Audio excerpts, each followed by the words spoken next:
Three. And today I'm very pleased to have Charles Hsuan, story selling coach, on the show today. So thank you for joining us, Charles. Matthew, the pleasure is all mine. It's great to have you on here. And today we're going to be talking about the assumption, I know what you mean. And I've come to understand myself as experiencing the world differently to quite a lot of people. So this particular one in both directions Mm. has definitely been a tricky assumption for me, a thing I've fallen over. So I'm really looking forward to getting into this a bit more today. But before we do, just in case you're new to the show and you don't, Delightful Dissent is really, it's a shared exploration of something that we often take for granted or gets overlooked. And it came about through my work, talking to people taking different and pioneering approaches to complex problems and to different things. And Charles is absolutely one of those people. And I found that a lot of us hit these kind of hidden barriers where there's this implicit belief, this thing that we haven't really talked about, but that's really under an underpinning assumption. And I wanted to challenge those, get some of them out in the open, see how true they were. So I really hope this show helps you in the audience, give you some specific ideas about things you might be able to approach differently in your professional and or personal life. But perhaps more importantly, I hope it gives you some ideas about how you can go out there and challenge assumptions yourself, because I'd like this to be something that everyone does and that happens all the time, so that we can always be checking in on this stuff and figuring it out. And the show is called Delightful Dissent because, we might be kind of, disagreeing with with the prevailing wisdom. We might even be disagreeing with each other. But it's about having fun and playing with possibilities and different ways of seeing things rather than proving ourselves right at everyone else's expense. And the show is genuinely live, so please do bear with us if there are any kind of technical issues or anything crops up. And do be aware that we might be talking about some challenging and difficult things. The topics today are likely to be around perhaps misunderstandings and the difficulties that can come with those, around neurodiversity, and around uncertainty and how we engage with that. And also, please do be warned that there may be strong language. So if that's an issue for you, then please just know that that's a possibility. There aren't any perfect answers here. It's about exploring and asking questions. That's what we're going to be doing. And I'd invite you in the audience to do exactly the same. If you're watching live, please do comment and we can bring in anything that you mention on the actually as part of the conversation. If you're watching or listening to the recording, then I'll be sharing information about how you can get in touch with both of us at the end of the show. So, I was first introduced to Charles through actually, former guest and friend of the show, Francis Kalashji, and we kind of got chatting and just had a really interesting, fun, wide-ranging conversation. But I was particularly struck by Charles, by your ability to engage with profound and sometimes quite difficult things, but in a very approachable, manageable, practical way. And so I really wanted to share some of that with everyone in the audience. But could I ask you perhaps to introduce yourself a little bit and the work you do and the kind of people you like to work with, please? Absolutely, Matthew. And I was quite surprised about your comment about some of the things that I tackle and make it in a more palatable way. Because for me, that's just how my brain works. So I cannot, for me, because I have ADHD, and like most people that I've come across, this is just my informal survey, is most people that I come across prefer to make the complex simple. Every now and then you run into people that like to make the simple complex. Those type of people, they're not my jam. It's like the type of people that you ask them a simple question, then they go round and round the block. It's like, okay, what's your point? What's your point? And I kind of lose focus after a while. So, so I don't know if that's what you were referring to, but in terms of what I do and what my speciality is, very, very simple. I have noticed that the quickest way to get anybody's attention is by speaking to their pain. Because we are faced with at least 5,000 adverts every single day. The quickest way to get somebody's attention is by speaking to their pain.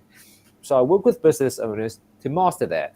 And the tool that we use is story selling, because when that happens, you have you get to close bigger deals, you have shorter sales cycle, and you have happier clients.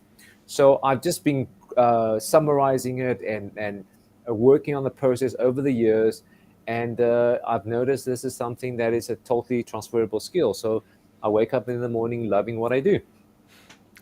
That's fantastic, and as a kind of as a space to get to, I think that's a really, really wonderful one. How is it? How did you get to doing this particular thing though? Because it's not like, you know, there isn't No, it's not a career straightforward. It's not a career pathway that you get. For, you know, no, it's not a career day that you get asked in high school to say, hey, how about this? Anybody wants to do this?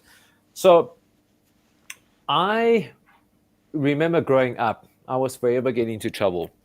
The things that I heard the most is, why can't you keep quiet?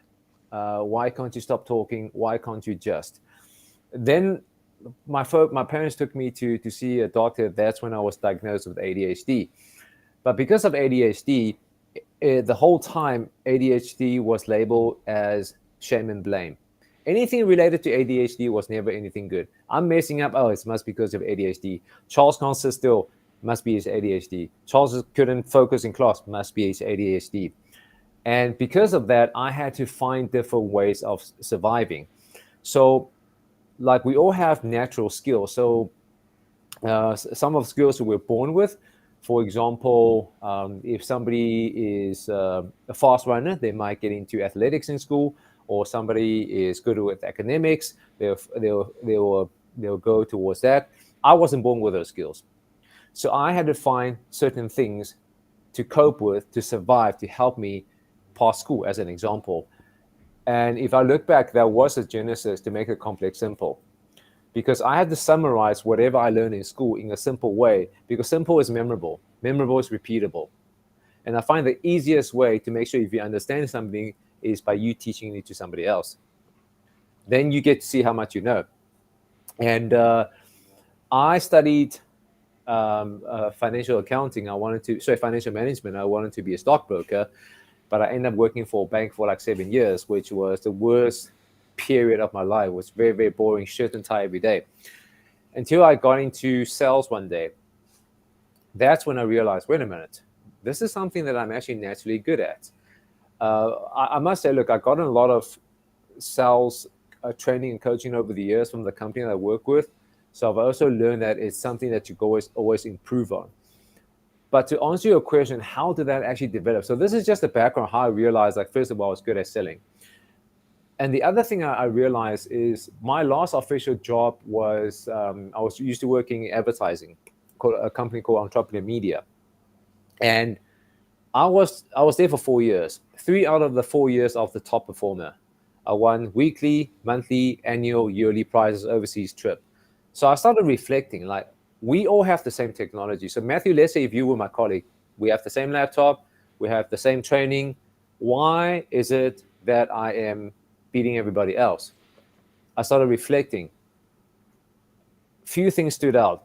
Number one, I realized I was using story to sell. So let me illustrate this by example. So every month when the publication came out, I'll spend that Saturday reading through it, making notes. So I memorized some of the stories. The magazine had different sections.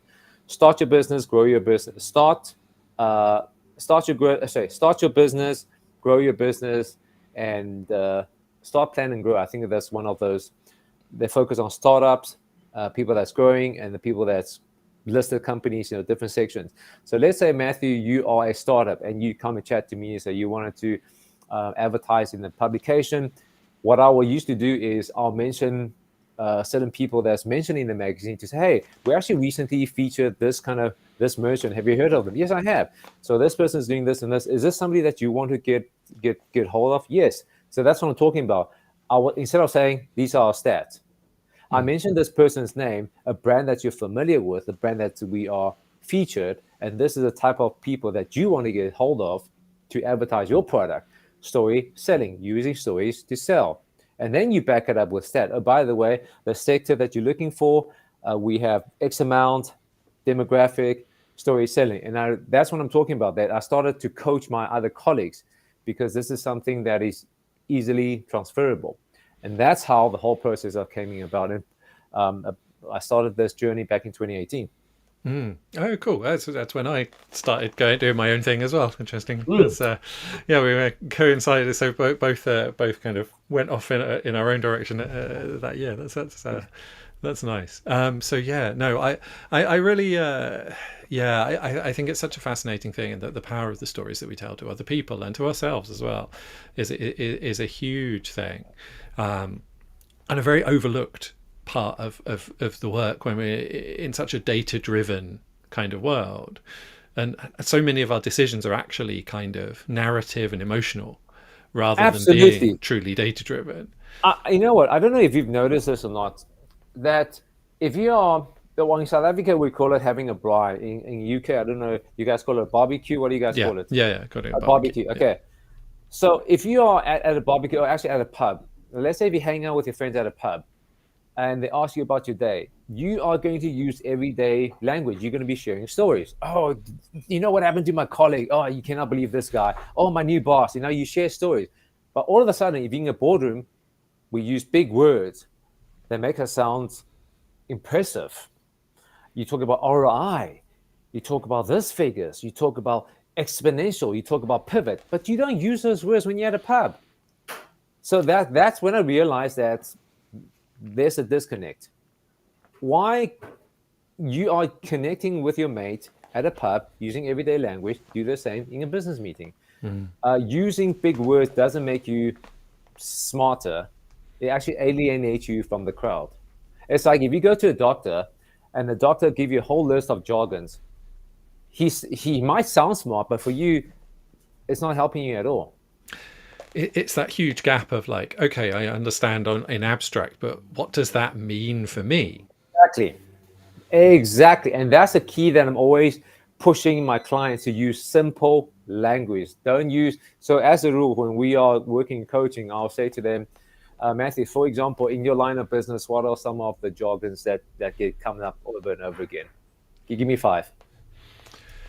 You're asking someone else with ADHD to come up with a list of things. I guess in the tech world, there's so many to choose from in the tech world that I kind of almost can't pick any. Like the whole practices jargon. Like there's like, oh yeah, even like things like cloud. What about neurodiversity? Like neurodiversity, yeah. Neurodiversity, okay. Neurodiversity, that's one of them. You mentioned cloud, or give me 2 more. Give me something that's within ADHD that you feel within like the ADHD. Well, ADHD itself, I think, is jargon. You know, yeah.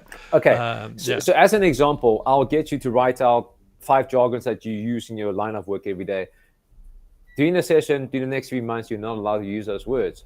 You have to find other words that is simple, easy to understand, because we all have. What is this thing called? This was designed by a psychologist years ago. It's like you forget. Oh, I slipped my mind now.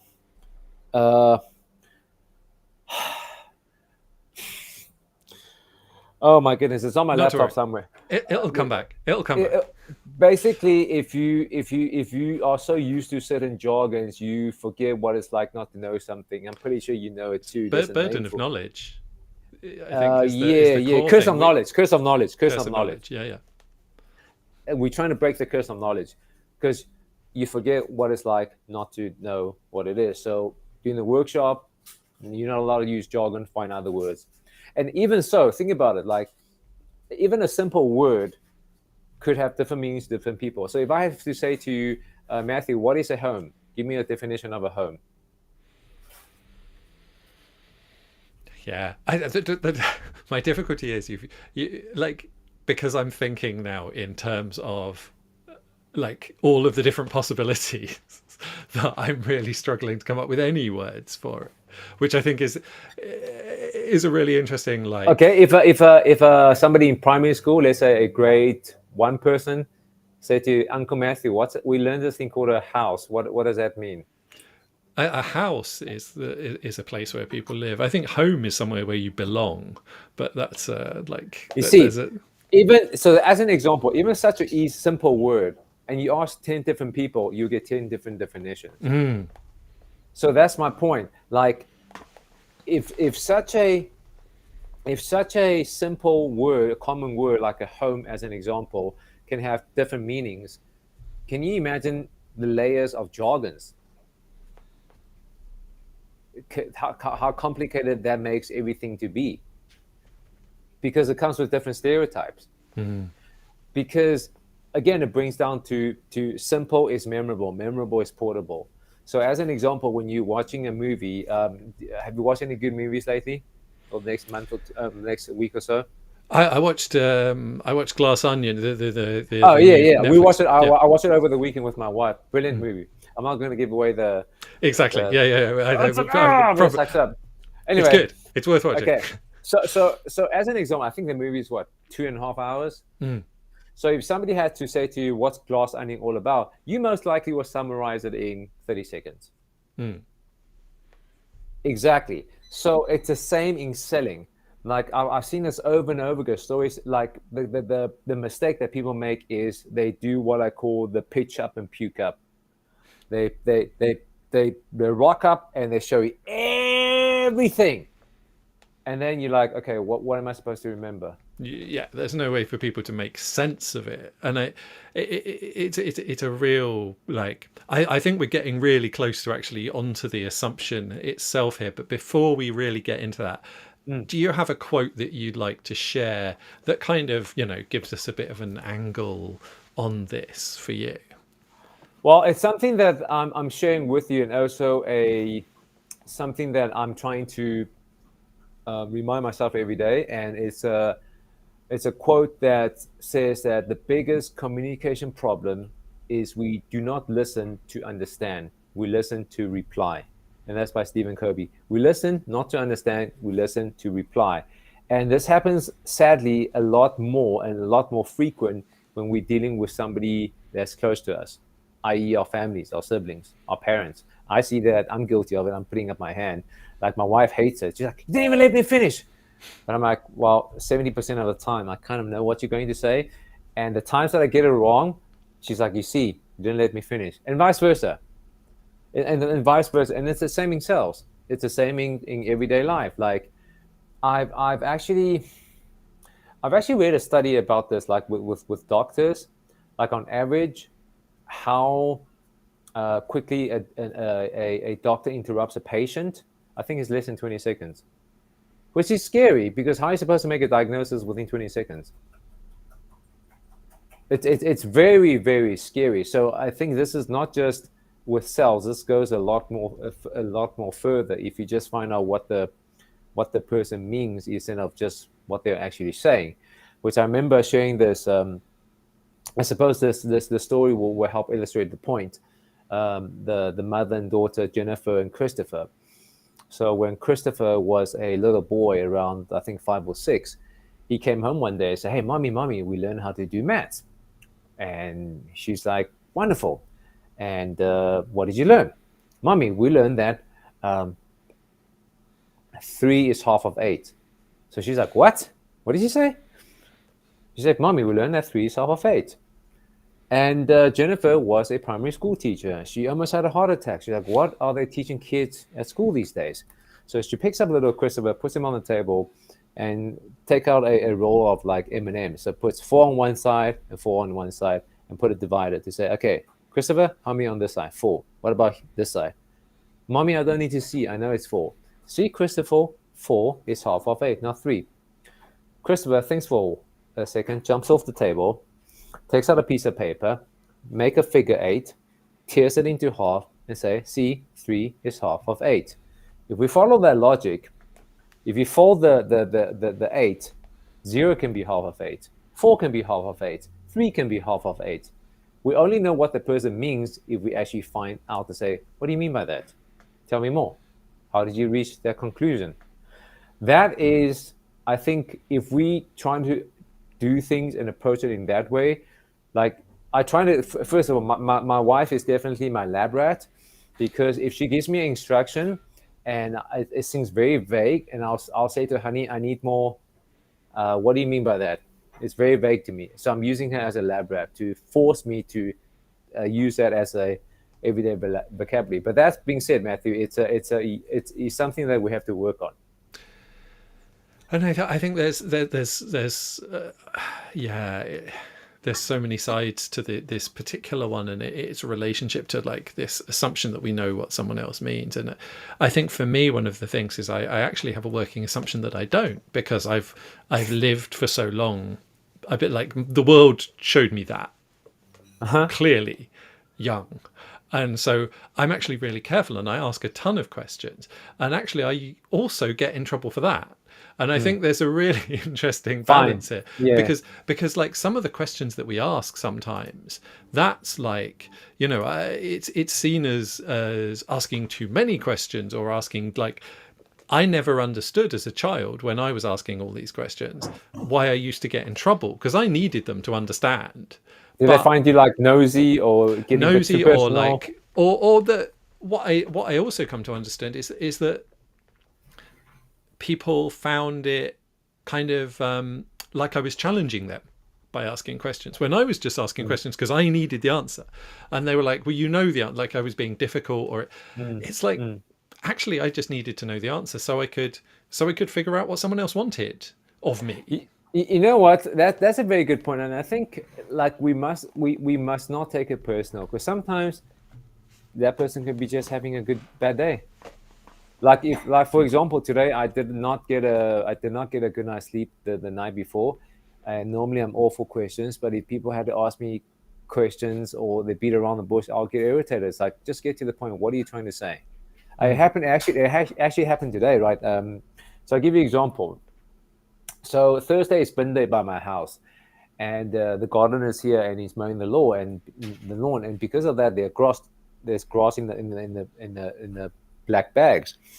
We put it out there next to the bin, and then the gardener runs in to say, Charles, there's a problem. Like, okay, what's the problem? The garbage guys will say, we are not allowed to take the grass, only the bin. He said, but we can work something out. Okay, and at that point, like, I'm short of them. Okay, like for example, Matthew, what are you trying to get to? Work something out. What are you trying to say? Do you want money? What do you want? Like, just get to the point. He said, no, give us a Coke. That's all he wanted, just a Coke. Then they will take the grass from me. Normally, I understand how the culture works in South Africa. When they say that, they just want something. We can make a plan, or let's work something out. But at that point, I did not have the patience, or I didn't have the patience. I just said to them, okay, what are you looking for? Get to the point. You're looking for money. What are you looking for? And turns out he just wanted a bottle of Coke to share with his colleagues.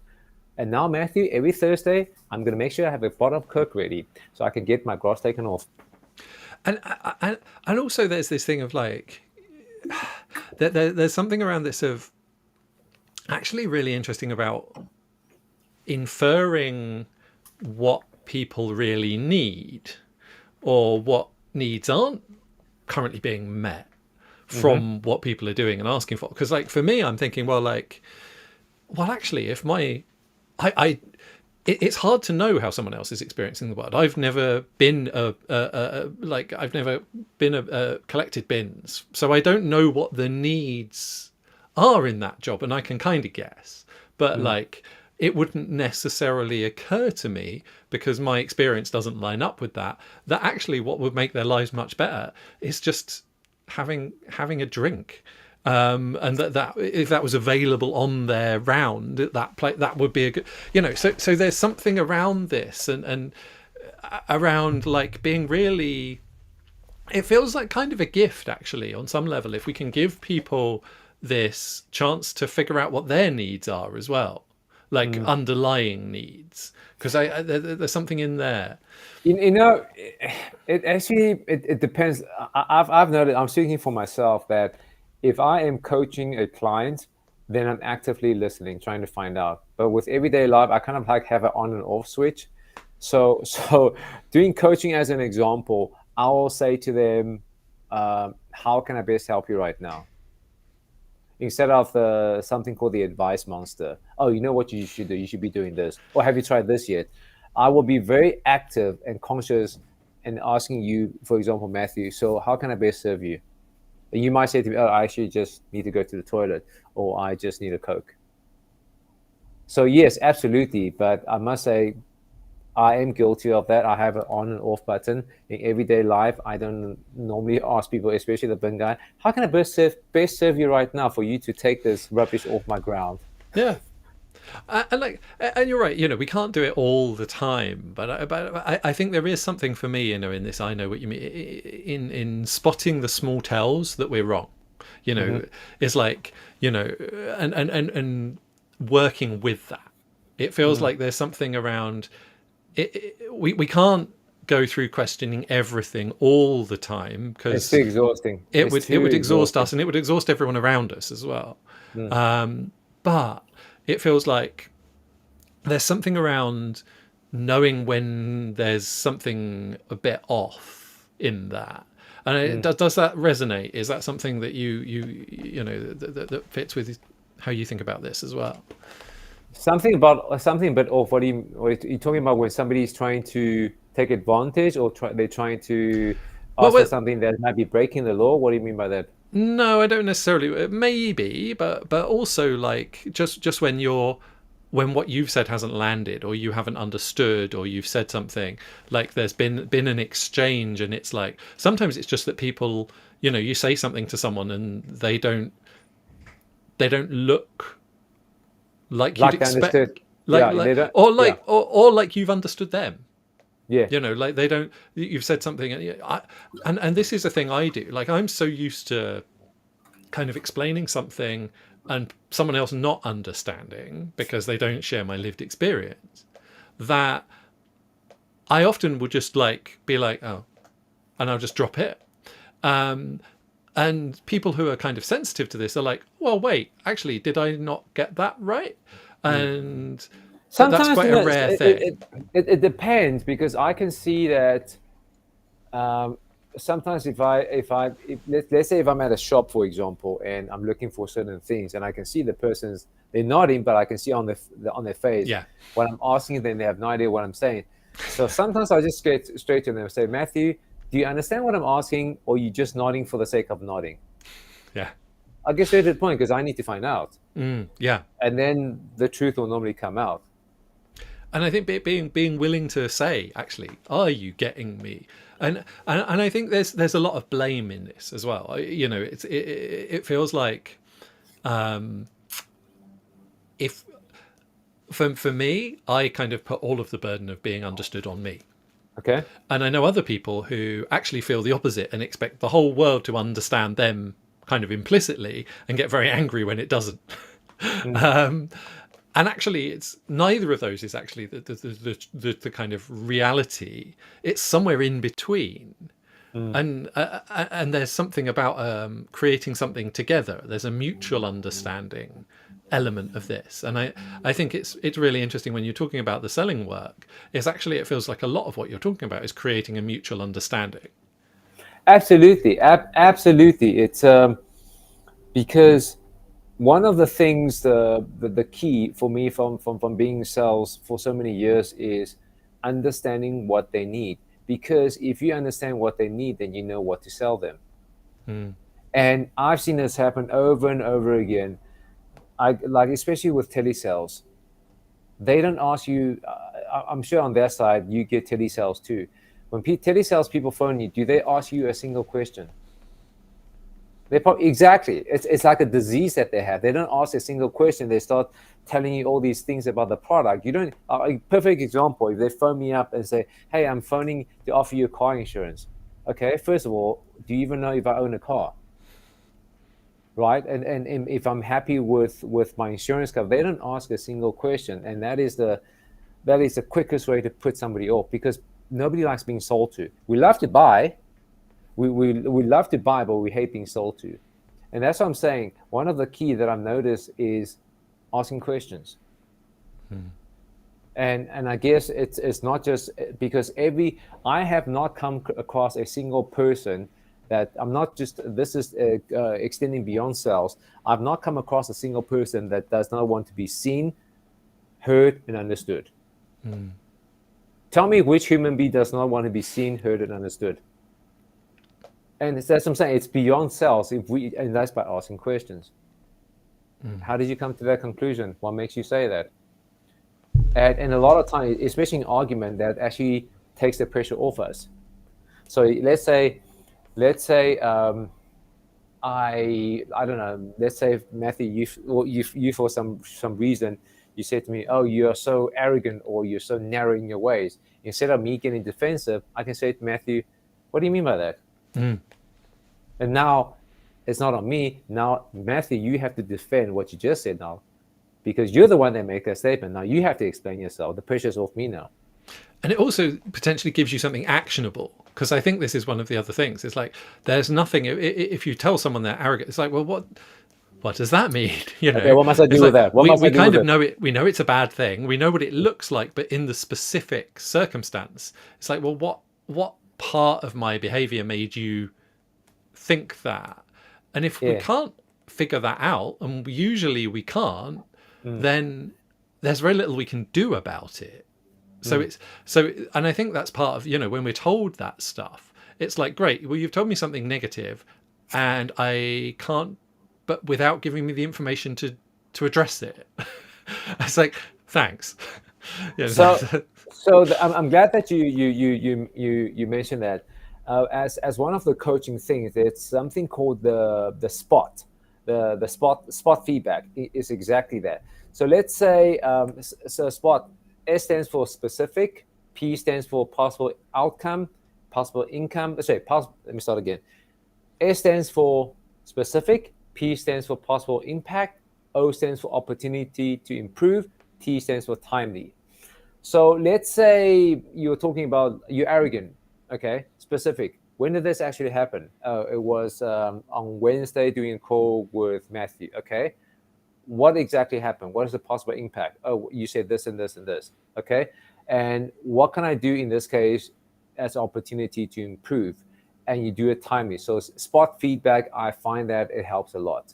And you don't wait for this like 6 months time. Oh, Matthew, you were arrogant when you had this conversation with me back in January, and we are like in June, July already. That doesn't help.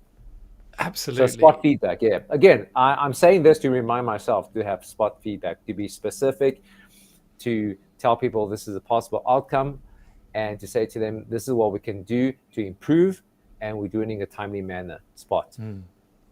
And it feels like there's actually really interestingly something in letting go of some of the control and some of the need for certain outcomes in doing this. And maybe that's why it's a difficult thing to do sometimes, because this relates to one of the things I found that was really a challenge in how I explained my work. I have a particular thing. I find it easier to talk about than write it down, partly I think because writing it down makes it like more real and more concrete. But when I spent ages trying to figure out my like marketing and positioning and being like, how can I appeal to people? And when I stopped doing that and I was just like, okay, what I want to do is I want to present my work in a way that's going to be really clear so people can make their own decision about whether they want to work with me or not.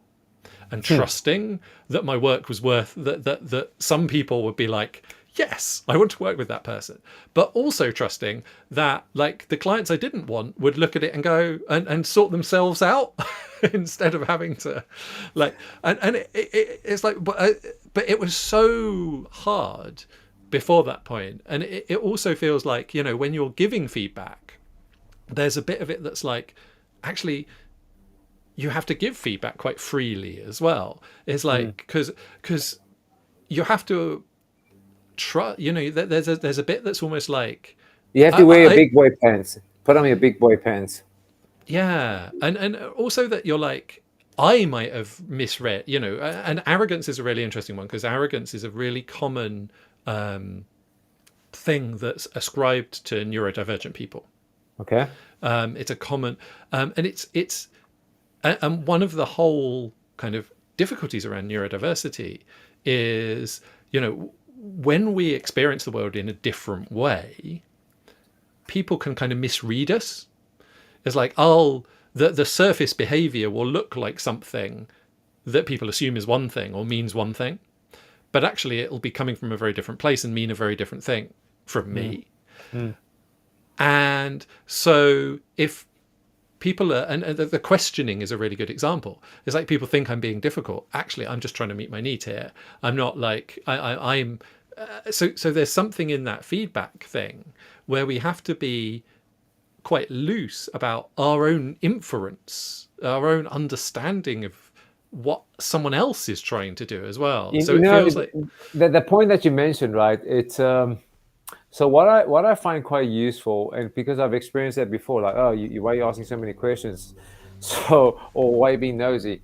What I have done is I'll say to Matthew, I want to ask you about this and this, and the reason for that is so they understand, okay, this person asking for a reason. So Matthew, I want to find out a little bit more about what you're going through, and the reason for that is so I can make sure that I'm the right coach to work with you. So they know. So you prep them ahead of time.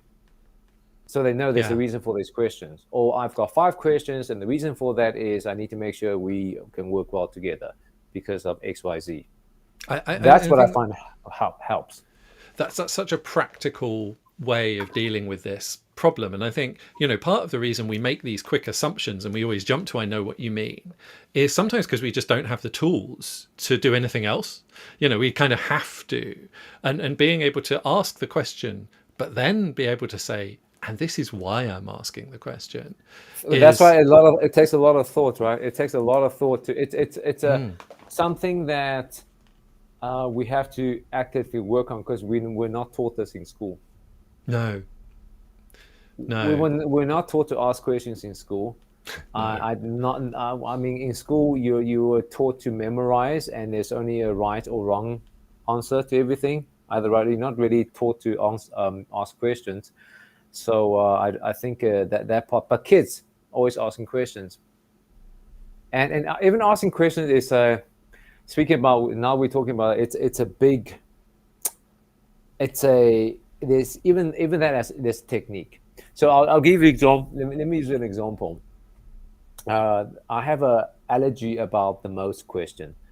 What's your or the biggest? What's your biggest hurdle? What's your most important? And the reason why I say that, so let's say if you are coaching somebody, you ask them straight away, what's your biggest challenge? That's like asking the person, and you hear this over and over again, like, oh, what's your biggest challenge in this and this? You are literally asking that person to open their heart up.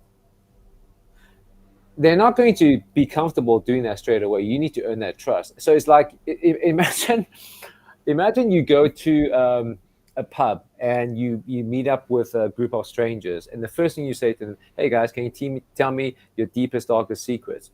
They're going to tell you to piss off. It's exactly the same. You need to earn that trust before you you need to have that kind of some kind of relationship before you can get onto that level. Hey Matthew, listen, what are you struggling with? What are some of the 3 things that's really keeping you up at night? So even asking question itself, there's a technique in that. Otherwise, it just sounds whiny. Why? It sounds very whiny. Yeah, I think that trust element, there's a mutual trust actually, in this, and this is one of the things that I think often trips people up in this space, and one of the things I'm really interested actually in exploring in how we structure our work a bit more is actually what if we extend the trust to our clients first, because we're asking them to trust us at least a little bit, and a lot of the way that business works at the moment feels very defensive. And it's almost like people don't trust their clients. And that's a really difficult What space do you mean by to that? do this kind of Like work. in what way? When they say when you say they don't trust their clients. So for example, this is part of the reason. So I price quite a lot of the work that I do on a pay what you want basis. So it's like, What? Really? yeah, Okay. really. Okay. Yeah. And it works. Okay. Partly because I'm clear about what I mean by pay what you want, which is directly related Aha, to the conversations that we've had. And aha. like, and I've got a, a thing of like, okay, this is what I think most people will pay. This is what, like, these are the boundaries of the like space, and these are the factors I think influence it. These are the factors that matter to me. And like, people can go outside of that or do, but extending some trust to our clients first. And in the sales conversation, we're talking about like, maybe we're extending the trust that we're being open about something we're experiencing, or where we've experienced a thing. And I think you're framing the question in terms of why you're asking is actually a way of doing that on some level, because it's like, I'm asking this question because I've experienced this. Mm. You're saying, you're kind of saying that on maybe implicitly, but it extends a degree of trust that the person's not going to turn around and say, well, that's stupid, isn't it? Or that's like, they're going to engage before we ask them to do the same for us. Mm. Because you know what, with everything, and I truly believe it's a human condition, is we might born of a different background, raised in a different way, but we all tuning to the same radio station. This is the radio station, WeFM. Do you know what it stands for? What does it stand for? What's in it for me? WeFM. What's in it for me? That's what we're thinking about. It's just that's the frequency that every single person is thinking about. Like for the listeners that's either watching or listening, right in the get go, you're thinking about WeFM. What's in it for me? Why should I invest an hour? Why should I listen to Matthew? Why should I listen to Charles? Why should I go out and watch that movie? Why should I read this book? What's in it for me? Right. So if we that's why I like the human nature. That's why it's so fascinating. If I can address, well, even you in, especially when it comes to business, right? If I can address what you're going through and find out what your challenge is and address it without asking you, I will have your attention because I'm tuning into your frequency, WeFM. Mm. And from yours, like you were talking about in the beginning, you struggle to find your words to define what you do, but after a while you manage to get clients. So from these clients, they must have some commonalities. So if you ask them, they will definitely, oh, Matthew, I chose to work with you because of ABC. Mm. Once you find a commonality, that you can use that in conversation. The people that I normally work with are like this and this and this. They go through this and this and this. Does it sound like something that you're going through? That's a very quick way of filtering it out. Mm. And because that's the people that's actually paying you, and those are the people that you enjoy working with. So if you don't fit in that category, let's not waste each other's time. Thanks for the coffee. I'm going home. And I think that willingness for it to be like, okay, we tried, it didn't. It is a difficult thing for a lot of people, and for me, I'm not surprised that you say that. I'm not surprised. I'm not surprised that you say that. My wife asked me the same thing. How do you feel for turning down clients? I feel fantastic because I know by now the type of people I enjoy working with, and because if you as a business owner that's been around, I mean, we've been around since the same time. If you look back at some of the people that you work with, they are most likely some of the people you could have fired, or it was a bad idea, right? There might be too much of a brain drain. So why should you? It's like when you go onto the plane, they will always say to you, and I use the word always, put on your own mask first before helping somebody else. You can only give if your cup is full. So there are people that either pour into the cup or they take away. They either drain you or they fill you. I prefer with people that fill me, not the one that so I'm doing it for my own sanity. That's what I'm saying. So say no to that. You're actually doing that person a favor. There's something really interesting in that for me, where the what's in it for me is like, I've always been better about answering that question for other people than for myself. Okay. And I think there's something really interesting in this around transparency, actually, and to sell the way that you're talking about selling, you actually need a quite high degree of clarity about your own needs and wants in the situation, and to be able to, and that's a really helpful discipline for, and it might also be the difference between someone who's instinctively a marketer and someone who's instinctively a salesperson, because Not necessarily. It can be trained. Because again, what's in the WeFM? What's in it for you, Matthew? You're gonna wake up loving doing what you do. So you have two options. You can either work with people that drain your energy or people that gives you energy. You pick. Most of the Yeah. people, if you're not a sucker for punishment, you work with people that you enjoy working with. It's just how, I think it's more like, maybe it's the direction in which you answer that question. So Okay? What do you mean it's by like, for me, I don't really know until I've kind of worked with other people, and I like, what's in it for me is actually kind of through what's in it for other people. Whereas I think some people, it feels like, and perhaps you're talking about your sense of what you need and what you're going for is actually where you start. And whereas I start in, you need to get both. It needs to be both, right? This is a whole, like, it's a mutually beneficial relationship. So both parties are benefiting, but it's just where you start Absolutely. exploring that. Absolutely, because again, it boils down to time.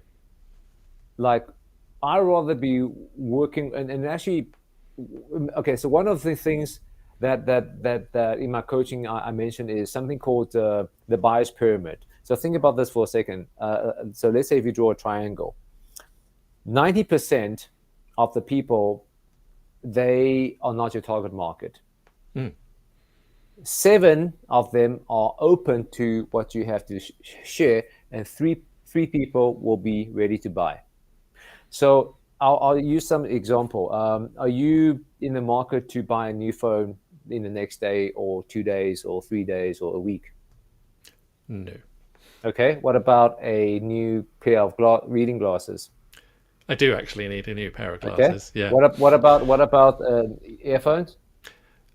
Actually, these earphones are nearly broken. So Okay. there's a big list of, yeah. Okay, but what about a new shirt, a flannel shirt that you're wearing? No, I'm good with clothes for Okay. right now. But guess what? Every day somebody's selling those products. Yeah. So you will, if you start looking at stats, you will see the triangle forming. 90% of the time, people, doesn't mean they're not your clients, just means not right now. So what I'm trying to say is focus on the 7 and the 3, not on the 90. Because the 7 and the 3, because think about it from a business point of view, if the 7 joins the 3, you triple your sales. You triple your sales. And who doesn't want to triple their sales? A lot of time when I make that point, people get an aha moment. They're like, I've been targeting those 90% of the people, because it's like you were talking about the flannel shirt that you're good. You said you don't need any. I can have the most amazing sell, the most amazing advertising, the most amazing copy. You're not going to buy, Matthew, because you're good.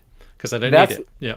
Exactly. And with the earphones, it's almost broken. So if I throw in some discount, maybe it's a label that you want. If I offer same-day delivery, well, most likely you will click buy now.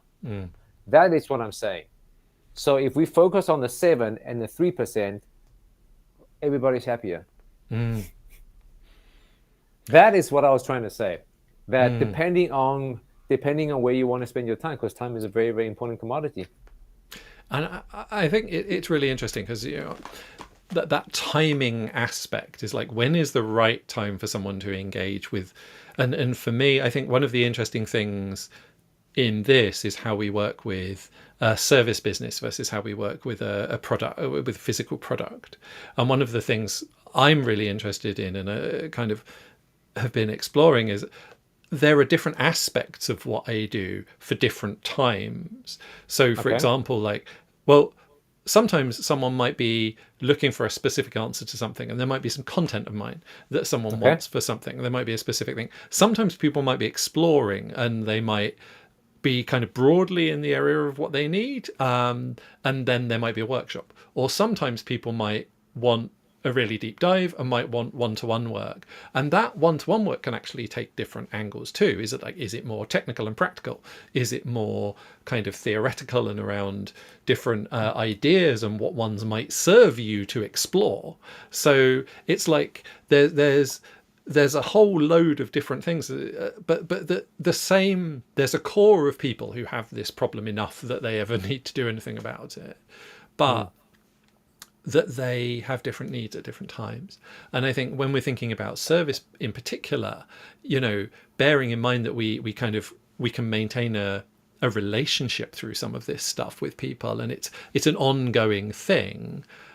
And particularly if it is relationship based, then also their success and your success are linked in a way that gives you. So when you say relationship based, what do you mean by that? So I want to mean make sure I understand you. Like when you say relationship based. So I mean that we actually, particularly in there's something very transactional particularly about product stuff. It's like I have a need, I buy a thing. Whereas there's something kind of, particularly in the coaching work, where yes, there's a need, but it's like it's part of a bigger story. It's part of a bigger context.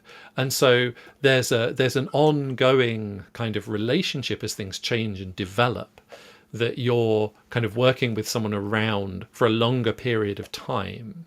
And I think that can make some of this stuff a little bit of a challenge, actually, for me. Like some of where I'd taken on the models that work kind of for one-off transactions and only that one-off transaction.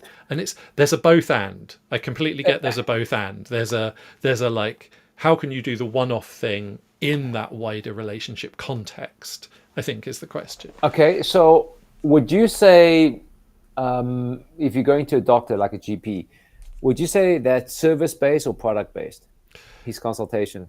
Service-based. Service-based, okay.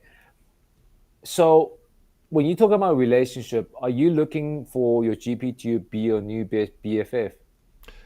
No, but what I am looking for is the GP is not to have to explain the entire context to get my needs met. So, for example, and this is a problem with a direct problem with a lot of medical practitioners and with neurodiversity, is if you present with a certain set of experiences, symptoms, you'll get the diagnosis that is the most probable for the wider population. Very likely. If you are different in some way, that means you're different from that wider population. And that means that there's actually something much more likely that you have that might not get met. So this is what I mean by the relationship. Like an outlier. You're not an outlier for you, but you're an outlier for the wider population. So it's the knowing people and building a relationship and them understanding you and you understanding them. Okay. So I think I know what you mean. It's like if you go there for illness, but because the doctor knows you well enough with a family history and maybe some of the previous thing, he might be able to figure out something versus a GP that you may meeting on the day. And I think it boils down to this: know what you mean. Is that over time, what I'm thinking is actually we accumulate a shared set of meanings, and that's valuable. And so there's something in this, that over time we do build more understanding, but that takes time, and that's and I'm thinking in the selling sense is like, we want to understand that that's part of the picture, and that we're not just doing the things one off, that there's a wider relationship, and that's particularly true for service businesses. Everybody's selling something. I mean, it's either as tangible or intangible. When you get out of school, when you get a job, guess what? You have to sell what you represent to get that interview. getting an increase, you have to sell that concept to your boss why you should deserve a bigger pay. Everybody's selling something. It's not everybody understands it. Some of the people, they see this as sales as a dirty word, but it's just about the mindset. It's just about the mindset. Like whether doctor's selling something, the doctor is selling that why you should come to me versus going to another GP down the road. Because yes, carry on. Yeah, I think it's like this idea of a shared understanding, and that we're selling to meet this mutual thing, and that's the process. Thinking of selling as really knowing what figuring out what someone means, Exactly. rather than jumping straight to that conclusion. Exactly. Instead of assuming, and that's what I'm saying. Like these skills are transferable if people are willing to learn. And it takes what I've just seen that it takes practice. It definitely takes practice because we have to unlearn some of the stuff that we assume. For example, asking questions. For example, listening. For example, probe a little bit more.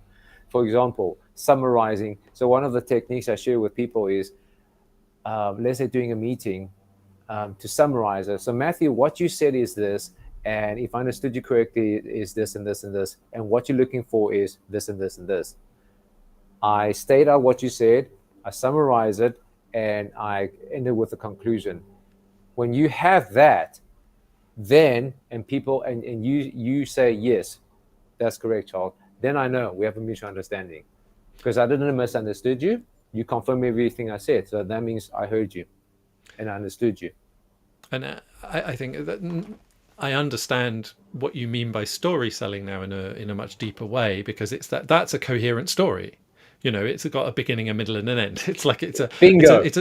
It's a coherent story. But interestingly, it's also so close to coaching as a practice in general. It is like a lot of coaching is actually very similar in terms of methodology, that reflecting back and coming to a coherent story. So interesting. I think there's something really fascinating in that overlap. But no, that I think it boils down to every single person wants to be seen, heard, and understood. Think about what that process did. Made you feel seen, made you feel heard, made you feel understood. Human beings are human beings because we FM, same like I said, same frequency. What's in it for me? Well, what's in it for me is Matthew understood what I meant. Matthew understood what I'm trying to say, and Matthew understood what I need. We FM. So if people want to kind of talk to you more about this and get in touch with you, we've got your website in the show notes. But what kind of things are you doing where you can help people with this? Well, I understand that people have different ways of learning. So if you enjoy reading, you can go onto my website. There are two free books to download. One of them called The Microscripts. One of them called Refuse to be Boring, because boring doesn't sell. So for people that like to read, they can download those free ebooks. For people that prefer audio learning, they can also listen to my podcast called Candid Conversations. And for people that like to see my handsome face and hear my lovely voice, then they can go onto my YouTube channel. All these are accessible on the website flyingkite.co.za. And if they want to connect with me, LinkedIn, YouTube, podcast, it's all there. Brilliant. Thank you. So, and are there any particular people that you'd like to reach out to you who if people are in the audience and they're thinking, I'm not sure if I'm the right person, just for clarity's sake, who would you love to get in touch? All right. The type of people that I work with normally have three different, they're basically three things. I work well with people that are smart, hungry, and humble. Smart, hungry, and humble. So if you are smart, if you're hungry, and if you're humble, we can work together. If not, let's rather not go through this, because it's going to be an unpleasant exchange. So what I mean by that is smart in terms of common sense. I can teach a lot of things I cannot teach common sense. I cannot. Hungry, meaning that you have the desire to get better, because as any coach in any field, even as a physical trainer, I can teach you about diet, I can teach you about doing the right exercise, but guess what, Matthew, you're the one that needs to go out and do those reps. So you only do it if you are hungry enough for that. And humble, meaning that you realize that you need help. And that being said, my coaching style, when I tell people, is I know a fair amount about selling, but I know I don't know everything. So if Matthew, if you ask me a question that I don't know, I'll say to you, Matthew, great question. I'm not too sure about the answer, but let's figure it out together. So that's my style. Absolutely. Great. Thank you. Thank you so much. I really, really helpful kind of practical conversation today. So really appreciate that. And I thank you for being on the show. Matthew, the pleasure is mine. Virtual handshake. Excellent. Thank you. And I hope it got you in the audience thinking as well and was useful for you. Please do reach out and get in touch with Charles if it did. There's so much there to explore. And it is your support in the audience that makes this possible. So yeah, definitely share it with anyone you think also might benefit. Upcoming and past episodes are available on YouTube and on LinkedIn, and you can search for Delightful Dissent on your favourite podcast platform, though at time of recording you probably won't hear this if you're listening to the podcast because it's a little bit out of date, and I have been working really hard on this but have hit a lot of tricky technical barriers, so we're getting there. Next episode I'm going to be talking to Lucy Vignola, who's a coach, events consultant, and permaculturist. And we're going to be talking about the idea that you should do what you know. So, like sometimes we're doing stuff that doesn't fit into neat little boxes. Sometimes that can't be tried and tested. There isn't a way, that works. And where maybe we're working in a way that just it isn't that predictable. We have to be exploratory. And that's really, really hard in a world that wants stuff in neat little boxes all the time. So I'm really looking forward to exploring that. And that's going to be live at 1 p.m. UK time on Tuesday, the 17th of January. So I very much hope to see you all then. But in the meantime, please do go out there and make some delightful dissent of your own. Thanks and goodbye.